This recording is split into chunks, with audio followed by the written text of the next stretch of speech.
Howdy folks, how are y'all doing? My name is Reese, and I have just logged into a brand new Tekkit 2 world that is untouched by man. It's actually quite lovely and beautiful and serene, and I'm gonna blow the whole thing up because apparently, in the most recent update of Tekkit 2, they have increased the explosion capabilities of a nuclear reactor gone wrong. So we've got ourselves here an Industrial Craft Classic nuclear reactor. It is loaded with quad uranium cells. I've got a button in my inventory, and we're gonna blow it up and see what happens. Excuse me, you're gonna want to go.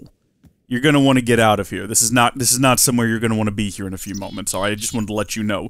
Usually, you would fill this thing up with things other than uranium cells. Obviously, you'd want uranium cells, but you would also want things to soak up the heat and disperse them from the cells so that they don't overload. What we're doing here basically guarantees that as soon as I push this yellow button, it goes critical and explodes. It's going to be instantaneous. It's going to be nuts, and you need to leave, because you will die. Alright, without any further ado...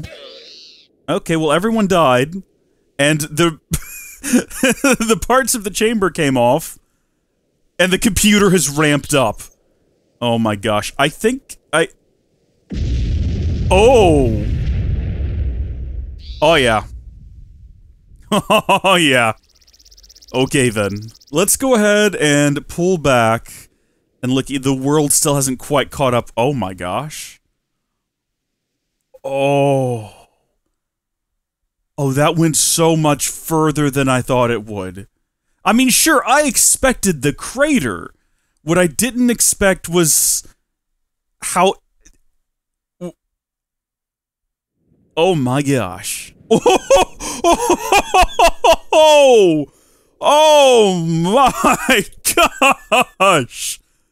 Wowzers. So that's why you always want to give cooling to your reactors, otherwise this might happen. Imagine for a moment now if that had been in your base. What base? My gosh, we are so far away from the crater, and even still, all of this just got shredded. I don't even know how to describe what it's done here. It's just left pillars of dirt and stone standing. It looks so weird.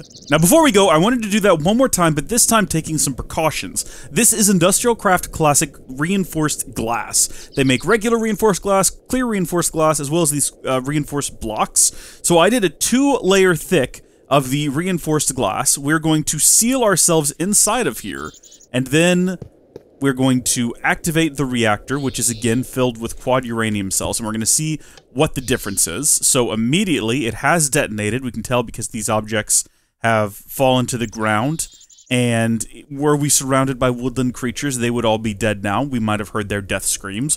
We are still trapped inside of this cylinder at the time because my computer is still processing the explosion, but as you can see, that's quite a bit smaller than what we had before. So it's the exact same reactor, the exact same amount of fuel, and if we take a look at our map here, we'll see that this little explosion was a whole lot smaller than this one. So if you have a nuclear reactor, even if you're taking steps to make sure that it is operating within safe standards, you might want to go ahead and just surround it with some reinforced glass anyway. Triple thick wall? I don't even know if it would have been able to breach that. I mean, the corners didn't get breached, so triple thick might be the way to go.